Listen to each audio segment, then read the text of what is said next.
I'm not going to do the whole Pucknology, oh my thing, because this is the first time the Sharks have ever gone into a Western Conference Finals being tied after 2 games. Not down by 2, tied.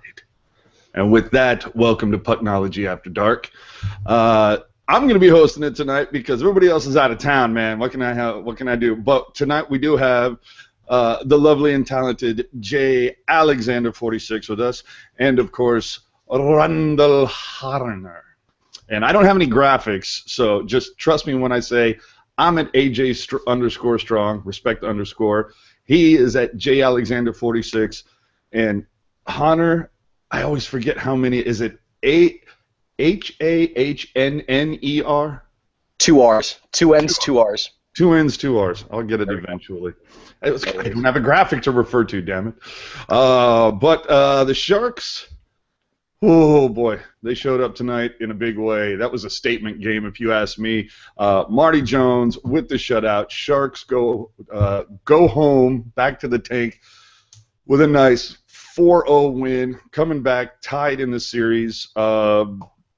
First thoughts would go to you, Hunter. What'd you think about the game tonight? That Game 7 game against Nashville, it was from start to finish the most dominating game the Sharks have played in this playoff. But I would put this game right up there with it. I mean, going into St. Louis in a game that's essentially a must-win. I mean, yeah, going down 2-0 isn't ideal. And the Sharks controlled that game from the moment the puck was dropped. Yeah, Paul Martin had that bad giveaway, but we scored on our first shot. We controlled the game. We controlled momentum. The crowd was out of it initially, just from the beginning of the game. And, I don't know how many times they have to do the Let's Go Blues chant. I mean, their fans were just so out of it. And I've never seen a Sharks team perform at this caliber this far into the playoffs, and it's very exciting to see. And you can tell in these guys' faces that they're not satisfied yet. And I don't know if it was just me, but those guys on the St. Louis bench, they looked like they were concerned with the way that game was going. Troy Brouwer slashing his stick across the post in a game too. There's so many good things to say about this game. All 4 lines produced. Power play was great. Penalty kill was even better. I mean, just Martin Jones. I mean, there's just so many good things to say about this game. Yeah, I felt very good, but I do I want to get to your point about Paul Martin a little bit later because I definitely have a couple words for that guy tonight after tonight's game. Gentry, my man, what say you on tonight's? Can I just say that the number one star of this game was the Sharks' penalty kill? Good God, what an amazing penalty kill tonight. Almost as good as the power play. But we already knew that the Sharks had a dangerous power play to begin with, getting, I believe, 2 for 5 on the power play.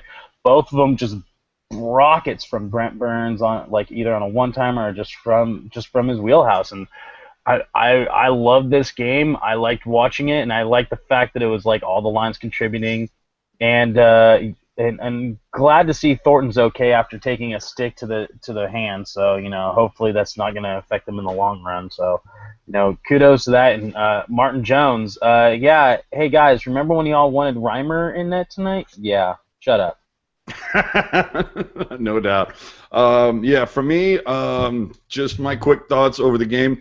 The first 2 minutes, I actually thought the Sharks looked a little tentative. I thought they seemed to be trying to get their legs under them. And then that fourth line just came out and said, "Okay, we got this. We're going to set the tone right now." And Spaulding, have a game, son. That might have been one of the best games that I've seen Spaulding play this playoffs. Dude was just ass on fire. You love to see that. Zubris I believe he got an apple on that first goal. So I just love seeing that fourth line set the tone. And then from then on, it was the next 10, 12 minutes, Sharks just ran with it. I thought St. Louis tried to invoke their will a little bit in the second period, and it was a little bit more balanced. But as we're talking about, the power play stepped up huge for the Sharks, and just special teams in general stepped up huge. Couple other thoughts that I had. Burns got away with one tonight. But, when you've had 3 goals taken from you, maybe you're due to get away with one once in a while, a little bit of trip. But the Blues did get a freebie 4-minute power play despite the player being previously cut, as Hunter pointed out on Twitter. Who was that? He was cut earlier? Wait, what was that? Oh, Gunnarsson. Gunner. So yeah, he gets a 4-minute freebie on that with Marlowe with the high stick. Yeah, Paul Martin, bro, you had some brain farts tonight, man. You got pyloned, you got you're passing to a ghost. Dude, I don't know where your head was tonight. Just get it screwed on straight. I'll take the 4-0 shutout. But damn, dude, his game came around in the third period, but those first two periods, Paul Martin was scaring the hell out of me. Great, just like Hunter said, took the crowd out way early. Great special teams is going to do that, and you could tell that the St. Louis Blues fans were like going, okay, this 4-minute power play, this is going to be when the tables turn our way. And what happened? I think that 4 minutes. I think they only had 3 shots on goal, and I don't even think they got one in the first 2 minutes of that power of the 4-minute double. So that was awesome. And then, of course, finally, there was a bone of contention. It was debated a little bit. Would Tits McGee be back behind the DeBoer bench? And yes, she was tonight. So kudos to you. She's covering up a bit tonight, though. She had an extra shirt on underneath. I don't know if you noticed that. Oh, yeah. Not rocking as much cleave as we saw for Game 1, but kudos to you, woman, and to your husband, who apparently is all good with this. Follow him on Twitter. I've seen it. There's stories about it. So kudos to you. And the one thing I wanted to put to you guys, and I'll start with Gentry first, did you hear the ridiculous horseshit that Mike Milbury spewed about taking penalties, and if you're going to take one, crack a guy, break a bone? Can we just say that Mike Milbury is not good at his job and just fire him? This is a guy who has a history of just sounding like an asshat, and tonight was no exception. He was like, if you're going to take some penalties, injure a guy at least. And I'm sitting there going like, this coming from the guy who ragged on John Scott for being a dirty player, yet you're saying, oh yeah, hit some guys in the face, and I'm like, what? This is coming from the guy who ran into the stands and fought fans. Like, Mike Milbury is the Charles Barkley of the NHL. He just does he says what he can to get headlines, and he's not good at it. He's just not. And Chester Chivo pointing out, hey guys, when was the last time you saw a team penalized for icing on the power play? Yeah, I didn't get that. I was so confused. I was like, wait, so they're gonna call icing when they're still on the power play? And then they kind of reversed it. It's like, oh, we shouldn't have blown the whistle. I was like, oh, so you're saying that the refs are messing up again in the playoffs? What are you gonna do? With that, I see at Chris JWS has joined from parts of the world unknown. What say you, Chris? What's going on? What are your thoughts on tonight's 4-0 shutout by the Joner? Uh-oh, dude. It doesn't say that you're muted, but we cannot hear you, good sir. Uh-oh. Yeah. The Silicon Valley Hockey Team podcast cannot get their shit together. Go figure. Well, yeah. What do you expect? He's in a hotel room in the Midwest. What are you gonna do? Yeah. How's that, guys? Is that better? There we go. There we go. Yeah. And as you said, parts of the world unknown. I'm in the middle of nowhere, Illinois. I'm about 2.5 hours from where they just played tonight. I tried to go tonight, but couldn't work out because I am here for work, so I have customer first. But great effort tonight. Honestly, I like the effort in Game 1, and tonight I think they did that and a little bit more.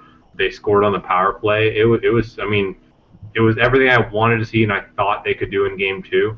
And we got a series. The first time the Sharks have ever won a Game 1 or 2 in the Western Conference Finals. Not a very good stat, but hey, they seem to be intent on rewriting some history this year. So yeah, awesome. No, I agree. I mean, this is huge for them. They, like you guys have said, they have never been tied in a Western Conference Final in the first 2 games.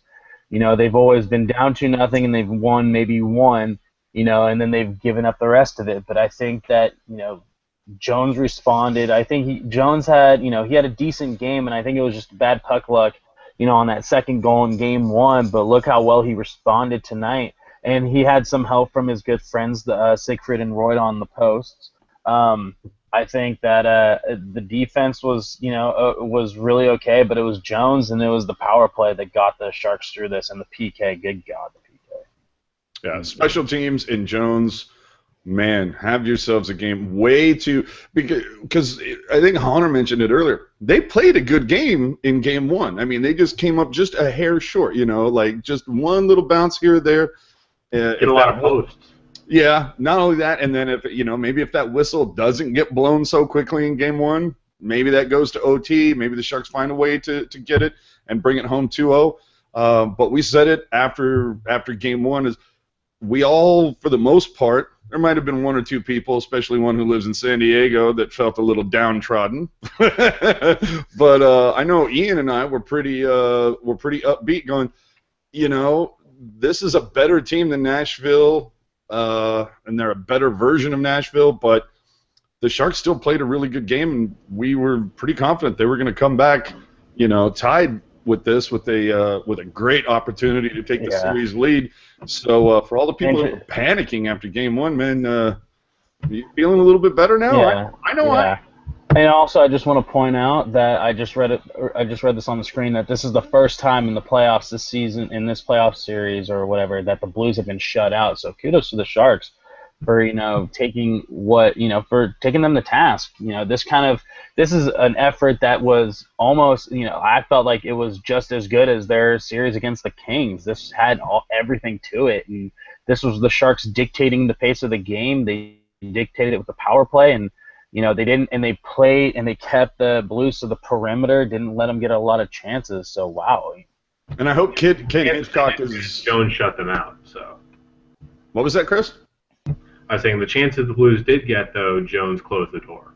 Yeah, and I hope Ken Hitchcock is is happy that we decided to keep Marleau on the second line. I know he was really afraid and nervous that DeBoer might put him on the third, and that would mess him up. So I hope you're happy, Hitch. We kept him on the second line.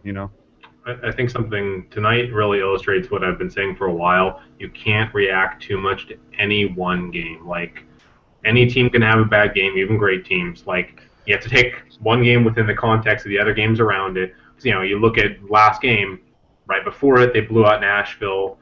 This game after, they shut out the Blues. Like, if you look at the overall trajectory, there's a lot of reason to be positive. So that's why, like, any one game, like, you can't read too much into one game. Like, you have to look at all the games around it and what's happened, because anything can happen in one game. Yeah, and I don't know, just like I feel like the Sharks have won 5 of the 6 periods in the series.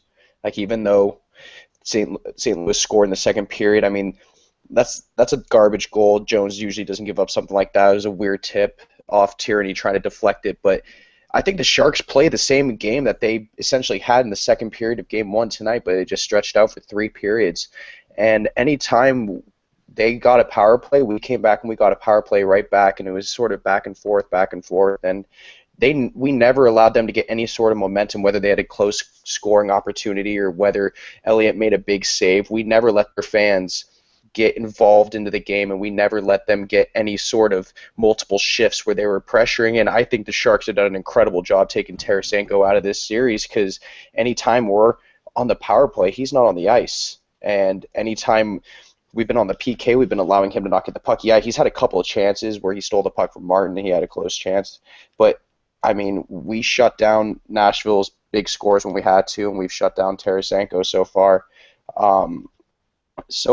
I think tonight was by far the best defensive game this team's played also. All 6 defensemen played incredible tonight.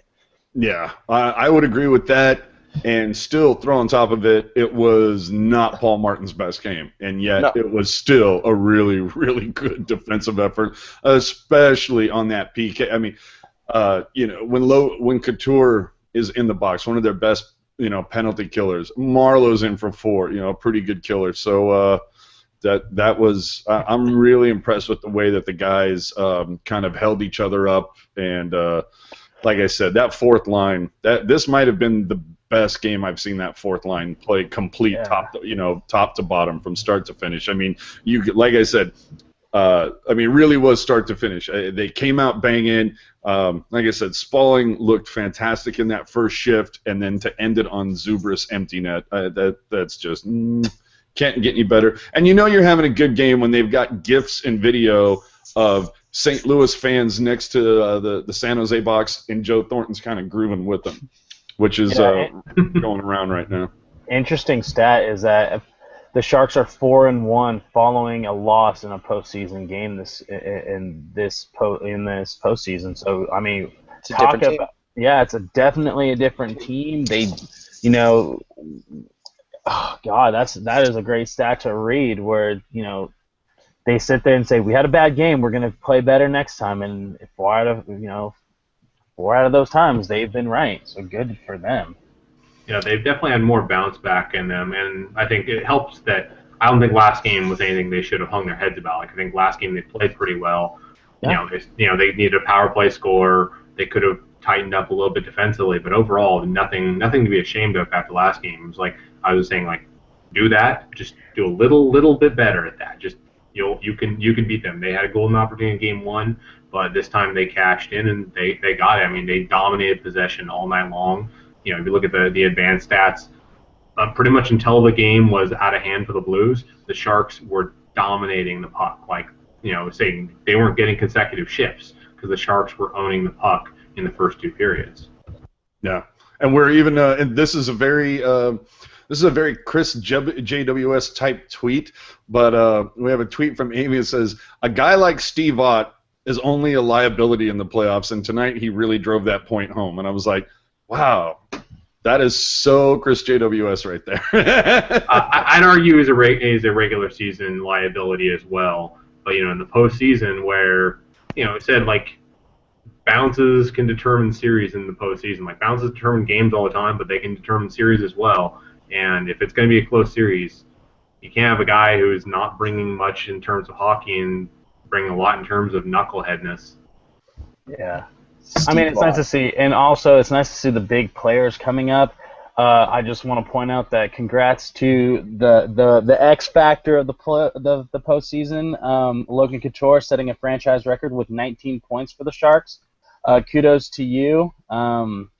What can I say about this guy? I called it from the beginning with the series against the King, and Mayor, you're wrong. Still, have a good one. Steve Ott proved tonight why he's one of my most hated players in the NHL, but also one of my favorite, because he just does the stupidest stuff for his team. And, like, that was such an unnecessary penalty for him to take right after we take a 2-0 lead. Like, it was just, like, that's a typical Steve Ott move, and I've had such a strong dislike for him since he was with Dallas, and he just would pull all that crap in between the benches, just having to talk, and he's completely irrelevant out there. He's a rat. Steve Ott is just a rat on the ice, and our black cat is just going to eat that rat up. That's all I'm going to say about Steve Ott. Yeah, don't weasels eat rats? Yeah.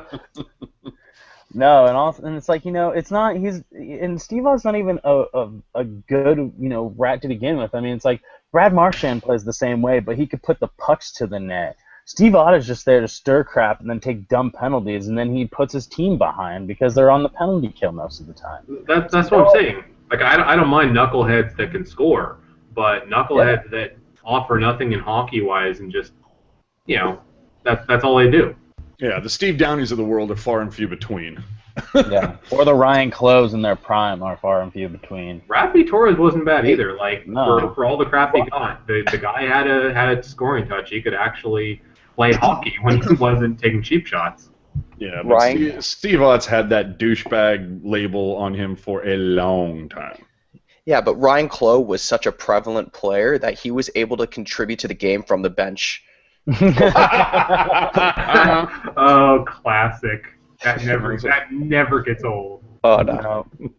No, and also kudos to, a kind of a good unsung hero tonight was Danis Zuberis. God, 2 points, goal and an assist.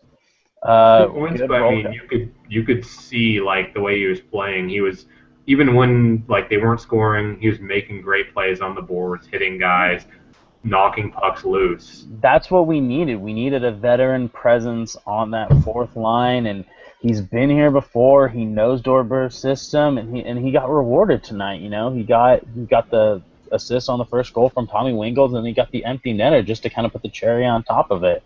Go ahead. I was just about to be like, your point, Chris. Yeah, so one of the things I noticed before Game 5, when everyone was like gripping, like, oh no, are the Sharks gonna let one slip away again? I remember watching warm-ups at the game, and loosest guy out there by far was Zubris. Like, dude was just kind of like bumping bodies and kind of trying to tell him, relax. It's just hockey, man. Come on. Like you could just see like he had that vibe of just like we're not, like we're not gripping here. And that was like one thing that stood out to me during warmups. Like you could see the guy was just loose as could be. He was bringing the right attitude. Like, come on, like you need to focus, but you can't grip on your stick. You can't start feeling like we're about to let another one slip away. And I think he's been kind of an unsung hero all season, really. Like he's brought a lot to this team. Well, obviously Jones is your number one star. I'd be very happy to give the second star to the fourth line tonight for the Sharks. I thought they were, just really got it going early and kind of woke up the other guys, and so they'd be my second star tonight. I thought that was fantastic, man. Third star. And that's once again going into something that we have not seen from teams previously, from previous Sharks teams in the playoffs, is that depth that we keep talking about.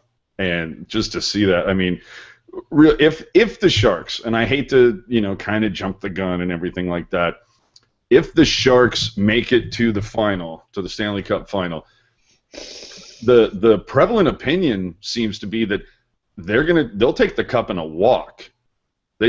Most people are saying that like they could take it in 6. They just feel like the Sharks, they're facing, like most people have said, they think LA is a better team and Nashville is a better team and St. Louis is a better team than, I guess, Tampa and Pittsburgh at this point. Although, hard to say. Yeah, it's hard to say. It's a little bit debatable, but you also looking at the fact too that for the most part, San Jose historically has kind of owned the Eastern Conference.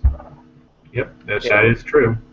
I've always thought if any of the playoff runs that we've ended up losing in, if we would have made to the finals against whatever team in the East came up against us, we would have easily beaten that team in the East. Mm-hmm. Like that one year where we lost to Edmonton in the second round and they faced Carolina in that cup final, we beat Carolina that season like 5-6-0. I thought we would have destroyed that series, but it's too hard for me to look that far in advance right now. That series is so weird right now. They got 2 goalies in there who have no experience whatsoever, but Pittsburgh also has 2 dominant superstars in Phil Kessel. I'm not even going to go into that series right now. St. Louis is definitely the hardest team I think we're facing so far. Every game's going to be I think St. Louis is a better team than LA. I really do, and I just think that this series is going to be very intense. I think it's going to go 6 or 7. But my ultimate dream is to see this team advance to the Stanley Cup Finals on home ice.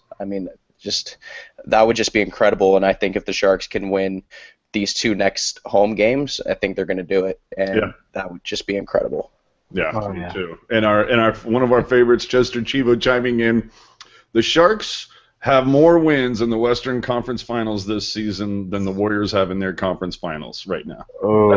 Let that sink in. Wait till tomorrow. Yeah, of course, but just saying, it's kind of like, nice thing. Wouldn't hurt you guys on radio to maybe talk about that for, I don't know, 5 or 6 seconds. And it won't be brought up once tomorrow. It'll all be Warriors talk all day tomorrow except for the Mr. Ted Ramey. And that's it. And Mr. T as well. It'll be the Sharks talk tomorrow and be like, oh, hey, the Sharks won last night. Cool, yay, okay. Back about the Warriors and how awesome the Warriors are. Well, and hat tip, stick tap to Scott Reese, KTVU, doing a whole 2-minute segment on. He's great. Yeah, on KTVU, and the fact that the media is missing out, and still loving the quote after Game 7 from Jumbo in the locker room. Where the fuck have you guys been? So love that. No, they've been talking about what Steph Curry's been having for lunch. If he puts one pant leg on, which does he start with his pant leg? Does he put the right one on, or does he does it with the left foot?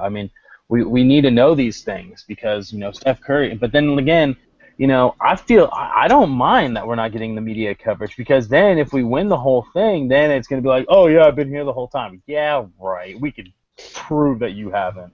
Oh no, And dude! we can prove we have been here the whole time. There's a whole archive of videos. By the way, if you're new here, subscribe. We're here after every game.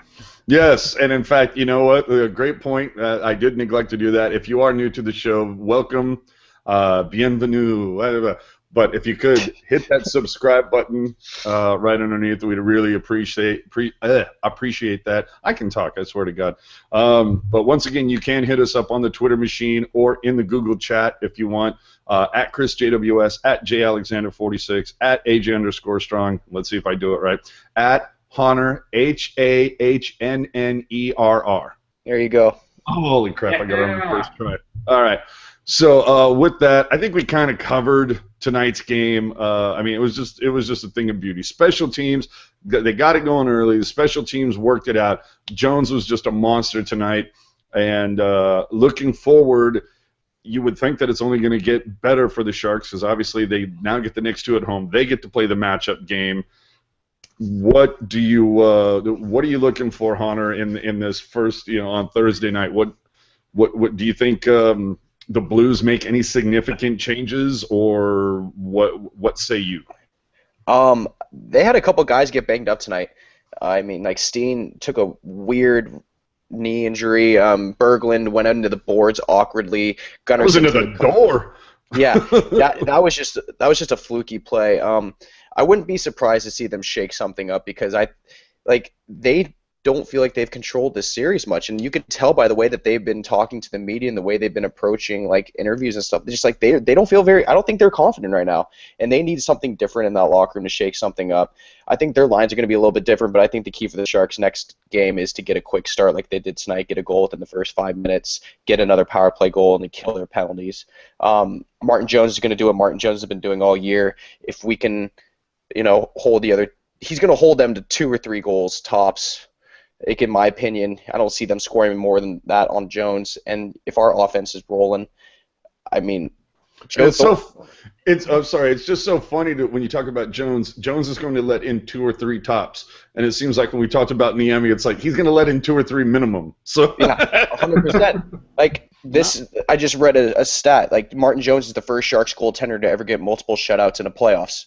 Like it's his first season as a starter. This guy is unreal. Like he's great. Brian Elliott is the best goalie still remaining in the playoffs just because he's been around, but Martin Jones could easily be there if he continues to play the way he's been. And we are very lucky that, LA was stupid enough to trade him to a team that we have good relations with. And we are riding that hard. And can you imagine seeing a Pittsburgh San Jose Stanley Cup final? You have 2 first-time goalies matching up against each other in the Stanley Cup final. I'm sorry, Jay, go ahead. No, I was just saying, thank you, Boston, for Jones. I mean, first-round pick was a steep one, but hey, if we win the Cup, what does that give you? Picks 14 and 30? We don't care. We've got a good goaltender. But I think, what Hunter was saying about Game 3, and you're going to be going into a ruckus SAP center that wants to just have a reason to get loud and cheer their minds. If you get a quick goal on, in Game 3, at home, that place is going to explode, and the Blues are going to not know what to do. They've been going to, this is a team that went 7 games with the horrid goaltending with Dallas. I think that the Sharks can easily, shut them down, because we're not rotating goaltenders out where it's like, we're going to go with Nemo this game, we're going to go with Letton in this game. This is a structured team that stays within the structure and can roll 4 lines at you. It's not going to be like, oh, here comes Ben, your only scoring threat, or Eakin, who will get a lucky goal here and there. We saw on the score sheet, Zubers tonight, wing goals, and our power play was legit, and, Logan Couture had 2 points. You can't, if you're going to try and put all your defensive, things onto one line, there's 3 others that can shut you down. And let's not forget, we have a pretty stellar defense right now. Yeah. I think adding Roman Polak was a great add. It that made that third pairing a good shutdown, and other than the couple of mistakes here and there, Dylan has looked solid in this postseason. So kudos solid, but not great, but solid. I think Pollock has kind of evened him out a little bit because you've got more of the veteran presence where I think Dylan's still got a few years to kind of mature into a defenseman that we could, can say is a top 4 guy. So kudos to the organization for giving up 2 second-rounders for Pollock. I'll take that in a heart. Oh, absolutely. And I got to ask this too. Throughout listening to some of the talk that's been on the NHL channel on Sirius, and even some of the prognosticators on ESPN or TSN or whatever, Chris, can we finally put to bed the idea of, well, in this series, my wild card is, Martin Jones is an unproven goalie, and he's the wild card in this. Martin Jones has 14 playoff games now under his belt. Do you think like he's no longer the wild card, or can they stop kind of harping on that well, he's the unproven guy? I don't know. A couple shutouts in the playoffs, and with a pretty decent save percentage, I don't think he's the wild card that you might think he is. What do you think, Chris? Honestly, it's the dumbest fucking shit I've ever heard. But, okay. It's like, who said that? Mike Milbury? Okay, first, he's not a wild card for all the reasons you stated. But 2, were he to suddenly turn into a pumpkin next game, we got a little guy named James Reimer sitting right behind him that if we suddenly don't feel like if Jones suddenly loses it, we got a guy right behind him that can sit in there. Gentry's talking about how Dallas's revolving door goaltender. See, if our door starts revolving, it might get better. Like our 1 and 2 is better than either of Dallas's goalies. So no, our goaltending is not the wild card in this series. Really, to me, the wild card is Elliott, really, in the sense of, like, is he going to be really good or is he going to be great? Just like Pecorine last series. Pecorine could have taken that series if he'd stood on his head and been absurd. I think Brian Elliott still can do the same thing. But the Sharks' goaltending, I think at a minimum, it'll be very, very good. Need to put that to bed. I'm sorry. We've seen enough from Jones in the playoffs and the regular season. We see no reason to doubt that he can get it done. Yeah, I can, maybe you say that in the first round, but now that we're into the third round, yeah, okay. I'm feeling pretty good about that. A couple tweets here to get to real quickly from Bleeding Teal. Sharks record over the last 5 years versus the East: 77, 46, and 11. Over that same stretch versus Pittsburgh, 5-2 and 1. And remember, that also included a game where the Sharks hung a -5 for the first time around Crosby's neck. And I think the only time in Crosby's career too. Yeah, and versus Tampa, 6-2 and 1. So the Sharks do have some, to quote Krukenkype, ownage on the East. And then the best line from the postgamer so far, asking Brent Burns, did you call for the puck from Pabs? Burns' response was, I always call for the puck. So you like the little glasses? Come down. Deal with it. It's what I do.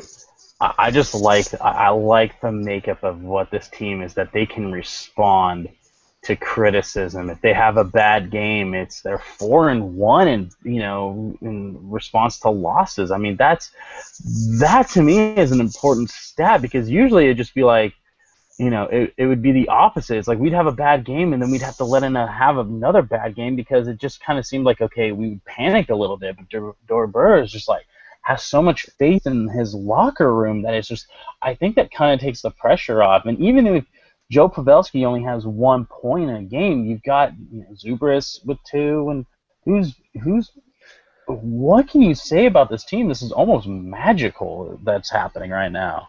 And what now? Black Cat magic. Joe Thornton used to be a part of every goal. Joe Thornton used to be a part of every goal, and that's not necessary now. Like, we have depth. It's incredible. It's weird. Well, and Chester letting us know Sharks are 9-1 this postseason when Pavelski records a point. And so I just want to, I'll put this to Honor.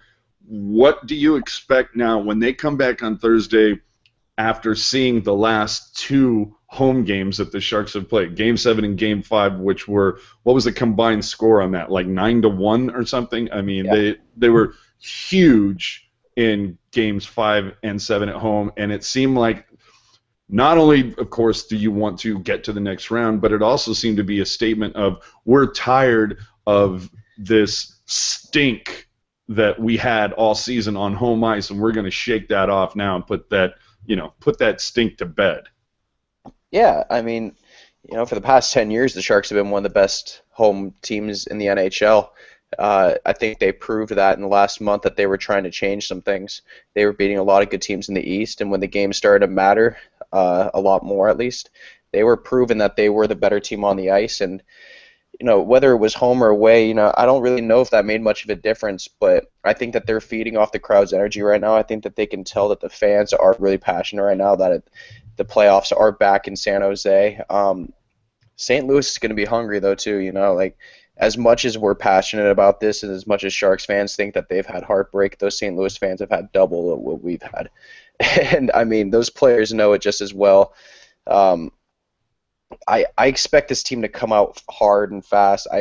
I think we need to get the first goal of that game. If we don't, it's going to be tough to get ourselves back because St. Louis is just going to start putting the pressure on. And if Elliott stands on his head, it's going to be tough for this team to get back in the game. And, honestly, I thought we got a lot of calls in our favor tonight. There were some calls, that we deserved, but I think DeBoer, making some statements was in the ref's ear maybe a little bit, and the fact that Hitchcock responded the way he did, I really do think it had some sort of influence, and it's not going to work that way the rest of the series. It's really not. And so for us to capitalize on the few power play chances that we have and to not give up penalty killing, not to let up any power play goals, I mean, if we play the same defensive way that we've played tonight, we're going to win this series.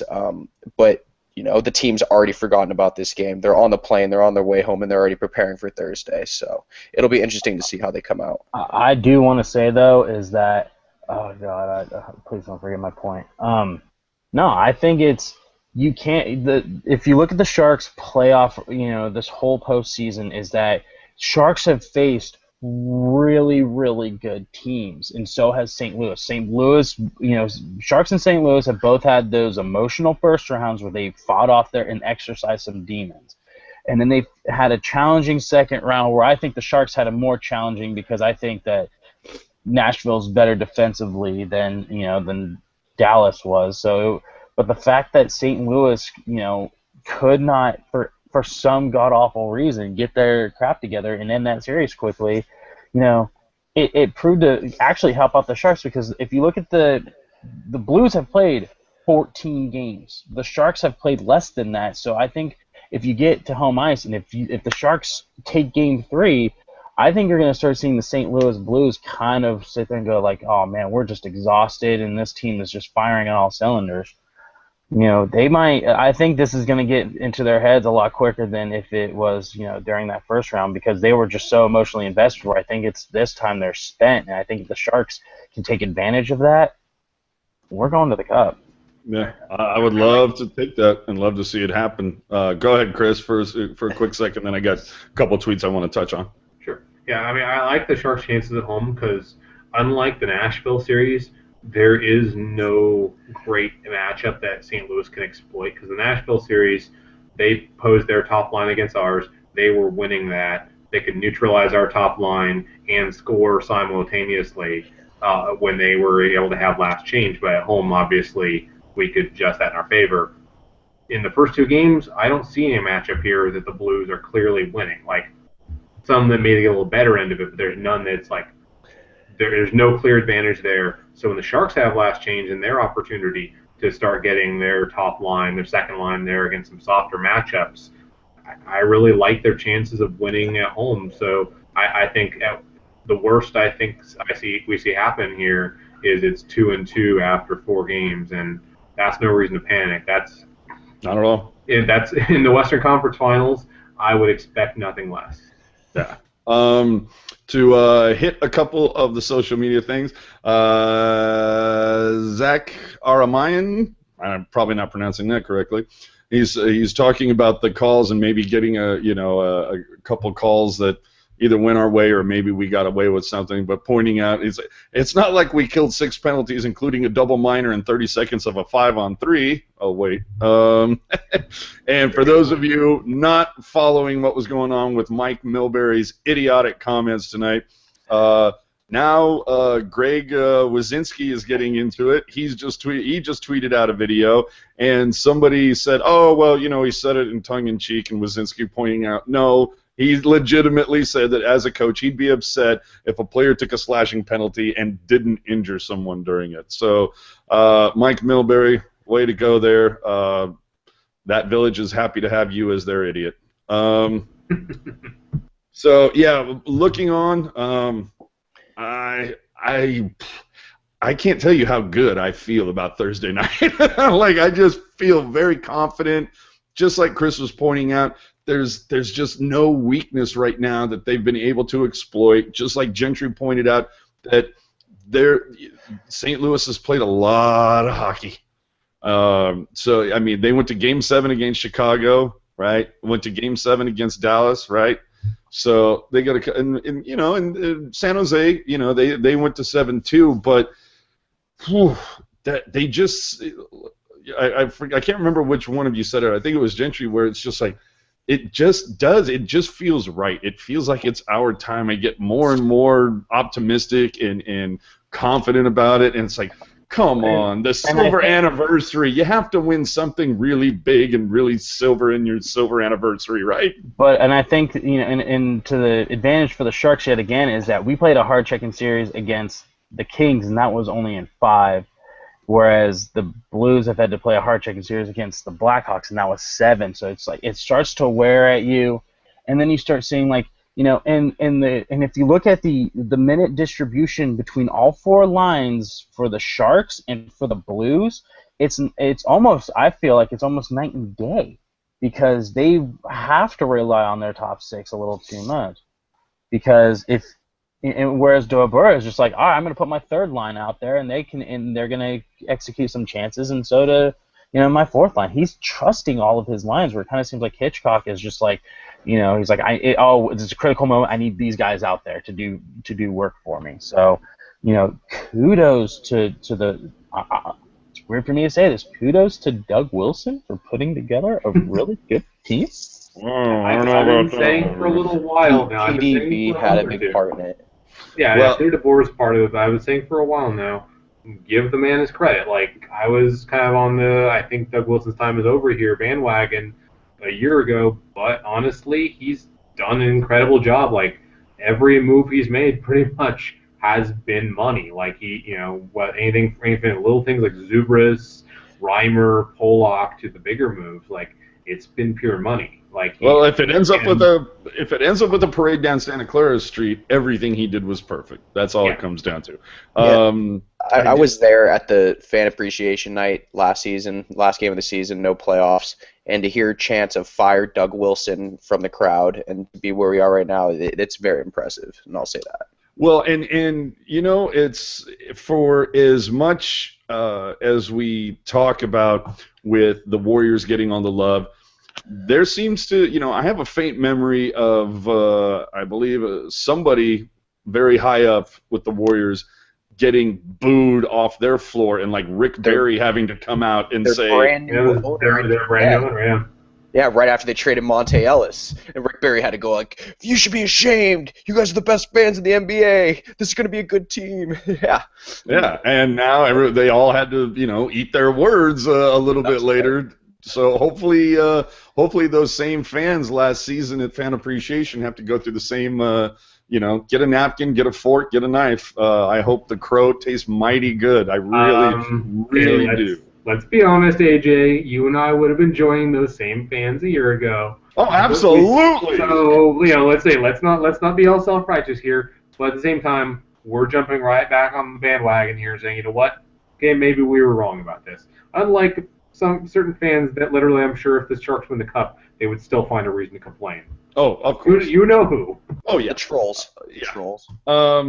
And going into if for some reason at Game 3, the beginning of Game 3, if we don't see the start that we want, or if God forbid St. Louis gets an early goal, DeBoer, remember, does have the option of fucking with Hitchcock and moving Marlowe down to the third line just to fuck him with him.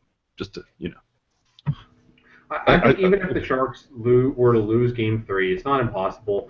But like I said, game by game, we can't jump to too many conclusions. Like they could well lose Game 3 and then win Game 4 and say we're 2-2. It's best of 3. So it's like every team that's pretty much every team that's won the Cup has had to face some challenges and been down in series. It happens. So like that's why I'm not worried. Any one game, don't get too far up, don't get too far down. It's 1-1, guys. Like let's not get too high. Like I know we're excited because this is almost as far as we've ever been in the playoffs. But let's make sure we're keeping an even keel here. Well, I mean, I just think someone doesn't want to sing T-Swift on the podcast. Oh, Jesus Christ! No, dude. I would happily be wrong on that one. I will. Believe me, if I am wrong about my pick is Blues of 7. I'm sorry, everybody. If I'm wrong about that, I will be the happiest guy in the world. I will, believe me, I will be ecstatic if I'm wrong about that. I think you might be the happiest there, bud. Well, if you think about it, I mean, if they win on Thursday, that essentially is the best they've ever done. Because the best they have ever done is win only 2 games in a Western Conference final. But that was the end-all, be-all. With that, there's still 4 more opportunities there to get that third win and to go even further and to take it up a notch. But right now, I don't know. I just like I said, I feel very confident. It wouldn't surprise me if after Saturday it's knotted at 2, but it wouldn't surprise me it would surprise me if after Saturday the Sharks were down 3-1. That would surprise me, but. After the next 2, if it's tied at 2 apiece, or if the Sharks are up 3-1, that wouldn't surprise me in the least. And of course, that would be the best thing ever. Based on the first 2, I would honestly be shocked if they were down 3-1 because I think the first 2, like they could easily be 2-0 right now in this series. I think they get a couple more bounces. Jones isn't letting us off the any one thing really they could have won the other night. So. And tonight, there was no doubt who was the better team. Like it wasn't as big of a thrashing as Game 7 against Nashville, but it was pretty close to domination as you see in the playoffs. Like you don't see that many teams control play that much and own a good team, and that's what tonight was. No, this was a statement game for them, saying that this is our only 4th trip to the Western Conference Final. We're not taking this line down. We're not going to sit there and play and play highlight reel for the hot goalie or for the hot goal scorer at the time, because we had to deal with that when we were in the Western Conference Finals against Kippersoft and in Nemo and then we went against a really decently good Vancouver Canucks team, and I think it's just. This is the time where they can sit there and be like, we're not going to sit there and be second fiddle to you guys. You guys are going to, we're going to play our game, and you're going to either respect it or you're going to get the hell out of the way. And I like the quote coming in now from Couture saying that, we're happy with the win, but we're not satisfied. So I love that they're still hungry, still, just keep it up, man. Just keep it up. It's like as confident and as hopeful as I am right now, still doesn't stop the fact that about 90 to 60 minutes before the puck drop of every game, I feel like I want to puke a little bit because I'm just amped. It's just like, it's like you can almost taste it, and it's just, it's like you see those boobs behind DeBoer. You just go to, just come here, just a little bit. Come here. It's so close. AJ, you're definitely helping our demographics right now. That was for Slush. He'll find out in 5 years. So with that, I think we've covered just about everything. I don't know if there's really too much to go on about. Once again, if you're new to the show, please hit that subscribe button down there. We would appreciate that. I think that's it. I don't know that we have really any more thoughts. We really don't need this to degenerate into a whole cleavage You know, we don't need to turn this into Easy. cleavage cast. Yeah, AJ, you might want to check the chat, our little Google chat internally. Yeah. Yeah. I buzzed you once or twice. No.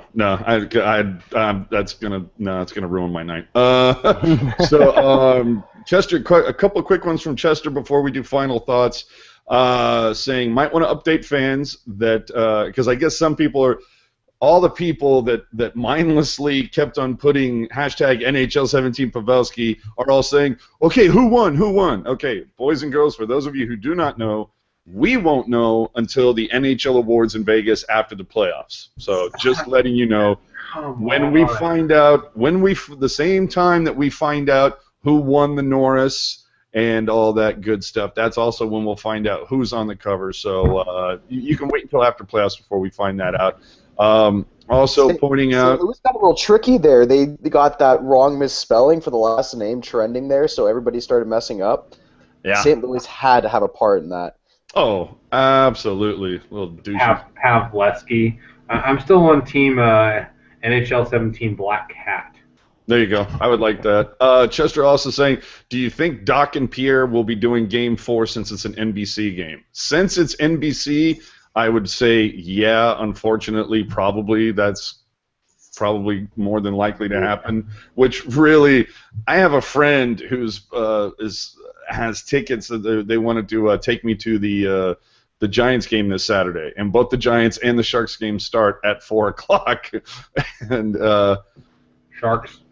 Yeah, it's like, of course, Sharks, but then it's like, oh, Emmerich's going to do the game? Okay, how good are those Giants tickets again? They better be a suite or something. Yeah, right. Maybe like the Corona Beach down in the little thing. I'm gonna have to borrow somebody's. I have to borrow somebody's like Game Center Live, password so I can like have the iPad with me watching it. So with that, final thoughts. Gentry, start with you.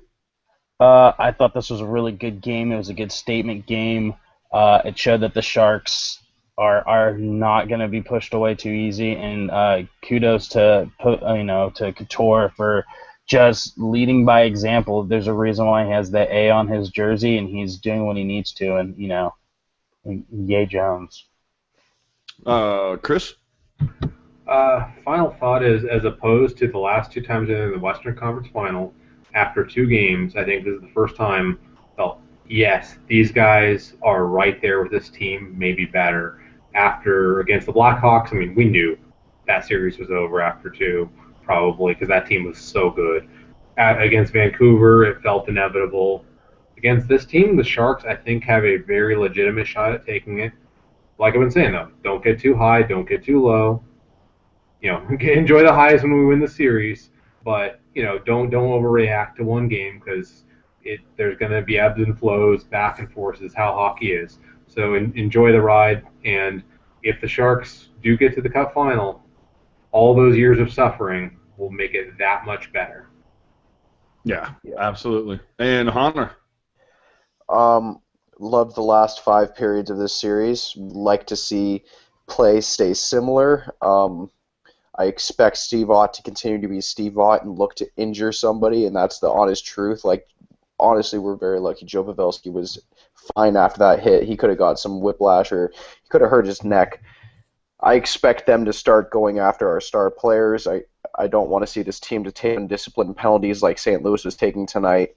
I want to see the special team stay the same way, and I want to see the defense stay the same way, because I think our offense and our goaltending are pretty solid the way they are. I just want to see the things that have worked the last 5 periods continue to keep going that way. Obviously, with playoffs, you never know what's going to happen the next game, but I think if we stick to the same game plan that we've been going by, it's going to be a very happy result by the end of the series. Awesome. And with that, for those of you who don't know, we were at the Game 7, the Game 7 rally beforehand. They do have pucks with a black cat face on it, and they do have shirts with the black cat's face on it. I'm telling you now, in the month of June, I want to walk into the Shark store so I can buy a shirt that has a picture of a big silver shiny motherfucking trophy with a pretty little black cat curled up inside in the top. That's the shirt I want to see, Sharks. Let's make this happen. I want to buy that. So with that, we bid you guys adieu. We will see you after Game 3. Hopefully, obviously a win and we take a 2-1 lead. But yeah, we will see you after Game 3. Thanks for tuning in. Once again, if you could subscribe, hit us up, follow us on Twitter, and we'll talk to you next time. All right.